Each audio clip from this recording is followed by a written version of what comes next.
This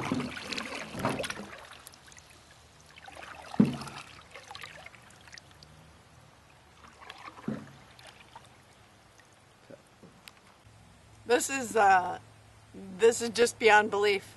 The second in the new series for the discipleship. I came over here and said we're going to untarp this boat, and but I compared it when it's sitting here on ground, on dry ground, not doing anything. That it could just end up being a picnic table or something. And when we came to untarp the boat, we found out that the ants actually moved in and just took it over. So after bombing them, and you can see the remains, we're reminded that that's exactly what happens. When something's not used for its purpose, this world will take it over and turn it over to another purpose and just trash it. And, there's all kinds of metaphors and analogies that can be made. But if we're moving forward and the discipleship is not going to be organized religion as usual, or what has become kind of the common perception of what Christians and the church are now claiming to be, then we need to break down all those old portraits and metaphors and go back to, if the Church of Jesus Christ is the boat, then the boat is supposed to be in the water, and it's supposed to be a fishing boat carrying disciples to fish for Jesus alone. Well, you pull the tarp back on this, and of course I knew what was under here because I own this thing. This thing has not been in the water for over a year. Why? Well, this is an entertainment boat. This is a recreation boat. You see, it's got the tower and the stereo, and you get in here and you play. That's what this boat's built for. It's to play, to entertain. It's not a working boat. It's an entertainment boat. And in this economy and the state of things, who has the money to keep this thing out on the water, to entertain, to just have fun, to spend incredible amounts of money in gas? I'm not against fun. I'm no fun sucker. I don't want anybody to think that. But, you can go bowling. You can go to the theater. You can go to the gym. There are so many places to be entertained in this world. There are so many industries that are dedicated to entertainment and fun. Why is it that we've sucked into, as Christians, that delivering Jesus over into a sinful world has anything to do with being fun or entertaining or recreational? This is not a boat to be compared to the church. It is compared, sadly enough. It's aground. It's sitting here. It's expensive to run. It's just built for fun and entertainment. This is the state. I hate to say that more often than not, this is the state of the church here in North America, in Canada and America, but this is where we need to launch out from. This is not a working boat. This is not a fishing boat. If your church has kind of sucked into that kind of thinking, then we want to accompany you as the discipleship and return you to throwing the nets for Jesus and getting on with the work of fishing. And there's nothing entertaining or recreational about following a crucified one, a betrayed one.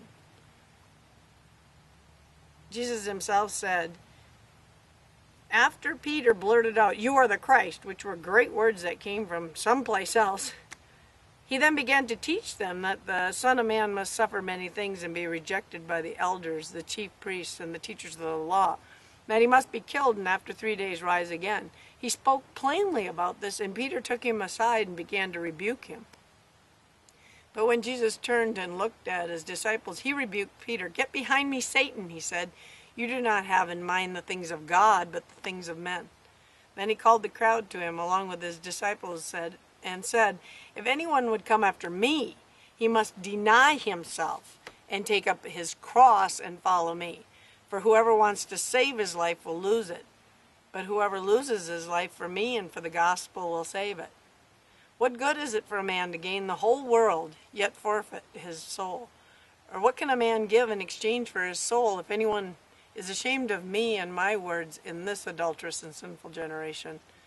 The Son of Man will be ashamed of him when he comes in his Father's glory with the holy angels. It doesn't sound like Jesus is inviting us to, let's go have fun.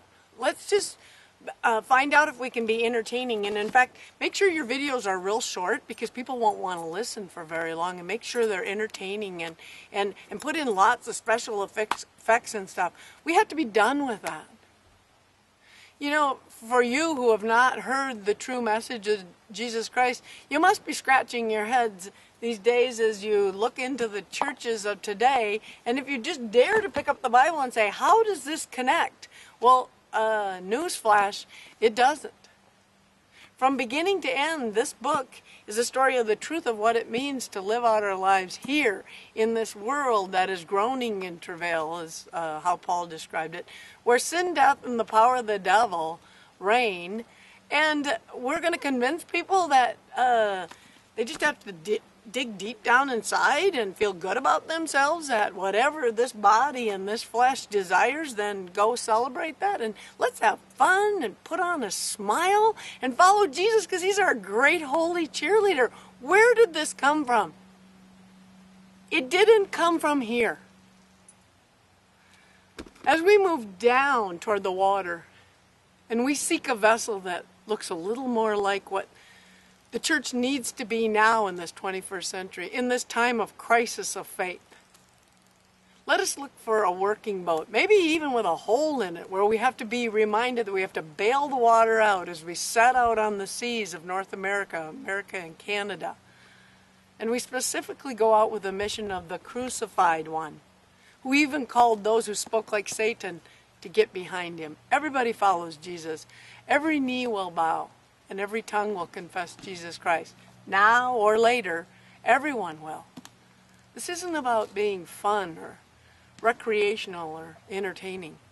This is about the faithfulness to the one who was denied, who was betrayed, who was crucified to save us from ourselves for himself, in spite of our best efforts. There's where we are called. He is the one we follow. So let's move forward with that word and that word alone.